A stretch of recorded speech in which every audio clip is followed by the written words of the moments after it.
Ladies and gentlemen, Ronald Ray here, your boy with a cornbread accent. Welcome you to this week's WWE Raw Recap show. Appreciate everybody tuning in. And of course, this was the premiere uh, Monday Night Raw on Netflix. Uh, Trust me, if you didn't get reminded enough last Monday that Raw was going to be on Netflix, you got reminded of it plenty of times that Raw is on Netflix. Um, but it took place at the Intuit Dome in Inglewood, California, which I guess is a part of LA. Of course it is.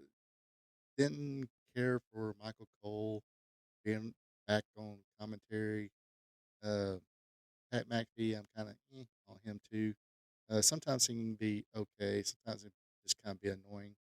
Um, you know, uh, Thinking this is going to be like a new era and stuff. Anyway, I get on that more later.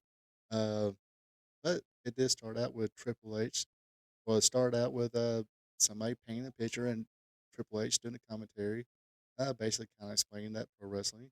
Uh, we do our art, we paint our art in the middle of the ring, uh, and gave a little pep talk, welcome everybody to Monday Night Raw, and ushered in the Netflix era.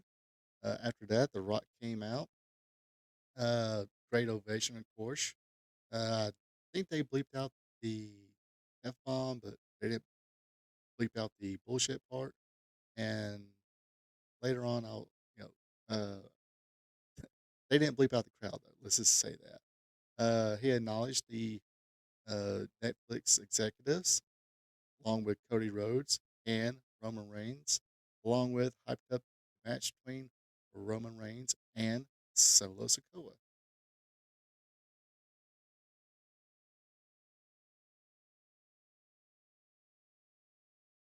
All right, this brings us to our first match of the night.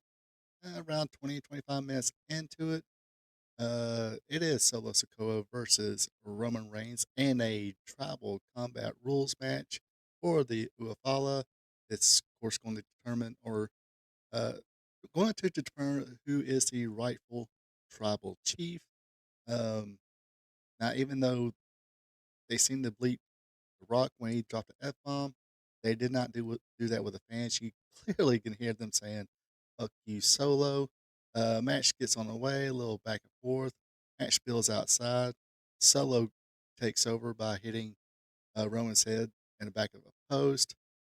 Solo will make a, or Roman will make a comeback. Uh, Match will spill out to the ring again, and this time Solo will take over after hitting the spinning Uranagi on Roman Reigns onto the commentator's table. Uh, Again, Reigns will uh, rally back until Solo hit him in the webos. They fight again. The table is brought to the ring. Um, Solo looked to use it, but Roman Reigns countered, putting Solo through the table. Got a 2 count thanks to Tamatanga. Him and Jacob Fatu would get involved in it, serve up Roman Reigns for the Samoan Spike, but only got 2 count of it. Uh, this will bring out Jimmy Uso and Sami Zayn to uh, clear or take down Jacob and Tama. They would also serve Solo up for Roman Reigns' spear. Of course, uh, Solo would kick out of that. Kevin Owens and Cody Rhodes would also get involved in this match as well. But in the end, it took 2 spears for Roman Reigns to pin Solo Sikoa. Now he is the winner of the Huvala. Uh, the Rock actually came out and put it around his neck, symbolizes Roman Reigns is the official tribal chief. Uh, Decent match here, not too bad. Um, Kind of by the books, at the end, everybody's going to get involved. Uh, but not too bad. Let's see. After that, John Cena came out. Of course, thank Netflix and for giving the world the WWE Raw and or the WWE Raw experience. Um, He also said there was no better place than do this right here. Began his farewell tour in LA. That's where he got trained, where he got his start. He said the world title number 17. Probably not going to happen, but in this business, you can never say never.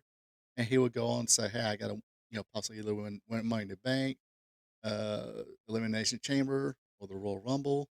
And pretty much that sets it up right there. He is, I guess, throwing his name in the hat as a contestant in the Royal Rumble, and and then, and that's when he just pointed to the crowd and said, "Hey, that's what I'm going to do. I'm going to win the Royal Rumble, go to WrestleMania, and win that 17th World Championship."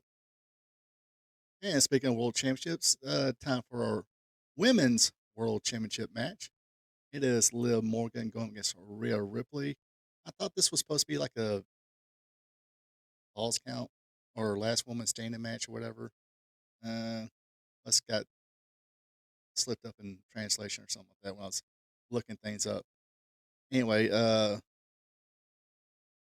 Rhea Rhea had things going her way. Begin things with whoops, where's my notes here? There we go. Uh, but then Liv would take over. Uh, Rhea would come back and hit some pretty interesting looking suplexes. Uh, Backstabber would put Liv Morgan in it. Rhea would hit the Riptide for two. Dominic, of course, distracts the referee. Raquel Rodriguez slides the chair in the ring. Liv hit the Oblivion on the chair for a two count. Hat trick suplex and a frog splash onto Rhea Ripley for another two count. Liv went go for another Oblivion, but this time Rhea, countered that. Two Riptides, 1, 2, 3. Mommy is your new world champion. Um, and look like Dominic was trying to say, "Hey, you're the champion now. Take me back." Um, but uh, Rhea Ripley would kick him right in the elbows and hit a Riptide on him as she was at the entranceway down the aisle. The Undertaker's music hits, and he comes out, rides his motorcycle around, does a or congratulates Rhea Ripley, and does a little pose with her heading out to the ring. Again, my personal opinion, probably the best match of the night right there. All right, next up we have Jay Uso going against Drew McIntyre. This thing, started off with both guys just going back and forth. Really, that's all it kind of was. Both guys kind of just back and forth. Nobody had a solid, you know, uh, not like a solid stretch of uh, total advantage of it. Uh, they did some forearm exchange. Then uh, Jay hit a couple super kicks. Then uh, Claymore kick from Drew McIntyre, but only for a two count. Drew was going to go for another one, but uh, Jay collapsed. Then then when Drew McIntyre was about to hit it again, excuse me, I'm kind of caught up here. Anyway, getting distracted a little bit. But anyway, but yeah, they hit went for another Claymore kick, but this time Jay slid out, hooked up a crucifix. 1, 2, 3. Jay Uso pulls this one out. Like I said, not a very good match. All right. And of course, after that, not a very good. Anyway, Hulk Hogan comes out, and I think I even put it in my put it on Twitter, put it on Facebook. Said, "Hey, I ain't seen Hogan get booed this much since he turned on Sting and Savage to go with the NWO." Uh, and of course, I did not see WrestleMania 2021. I did see footage of that and seen that, yeah, he was pretty much booed there. But I had to actually watch the event. It was mostly just people on their cell phones, but it did seem like he had a whole lot of booze that night. But He came out, advertised his beer, ripped the shirt, and had the Netflix goes Raw or something like that. Who knows? But poor Jimmy Hart, waving the American flag. Jimmy Hart didn't deserve those boos. But um, again, this is going to be another subject I'm going to tackle tomorrow night on my spot show live stream. So um, it is what it is. Let me just say, on January 1st, 1996, in the Omni in Atlanta, that crowd was booing Hulk Hogan. So we were booing Hulk Hogan before booing Hulk Hogan was cool. And that was pre NWO days. Okay, this brings us to a main event. Uh, man, talking about this was a, a very snug match here. After playing a staring game for a while, they finally decided to throw hands. Uh, they went back and forth outside. Uh, Crowd seemed to be more pro Punk than pro Rollins. Not too many people were singing Rollins' song, um,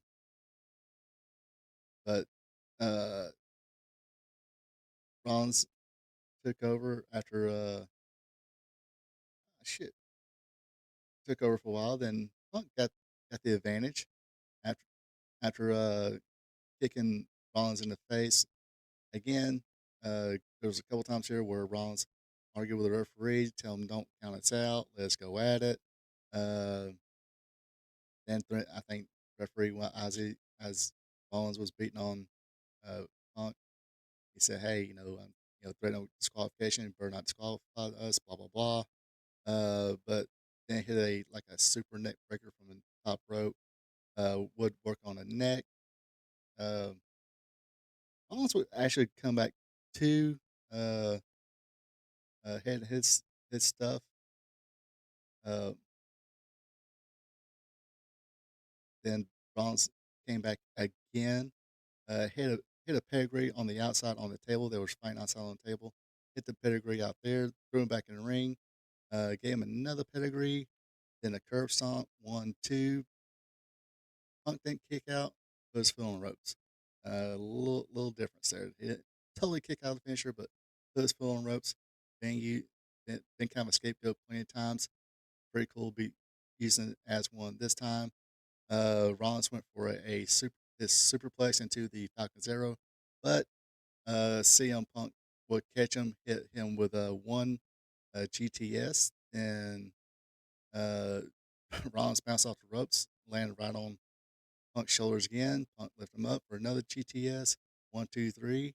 Punk wins this one. Uh, Pretty sure we're going to see maybe a couple more matches. Um, I had no problem with this. I kind of rather see Rollins win the whole feud instead of just just one match. But not sure how this feud is going to work out. But talking about they're doing a good job with this one, blurring reality with uh, professional wrestling. Obviously, these two are being totally pros at this. As far as production wise, look good. Uh, and I put in my notes 25 minutes into it. See, I was in a hotel watching on my tablet and had no buffering issues, stalling, or anything like that. Uh, Came through just nicely, no skipping or anything like that. So whatever problems I had in the uh, Logan Paul, no, not Logan Paul, Jake Paul and Mike Tyson match, guess they fixed those. Obviously, from what I hear, a lot of people uh,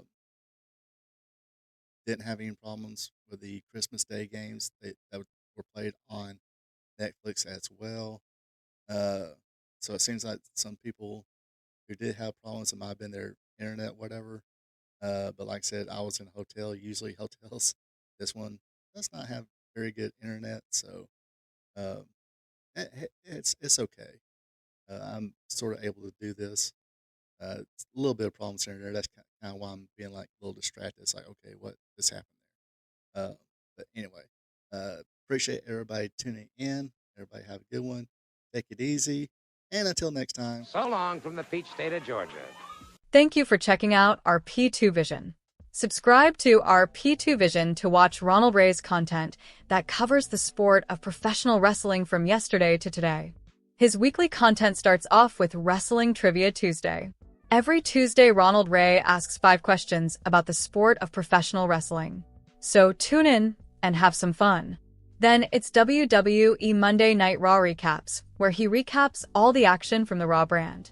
Ronald Ray also does an AEW Dynamite recap show where he recaps and has fun doing it. Do you like live streams?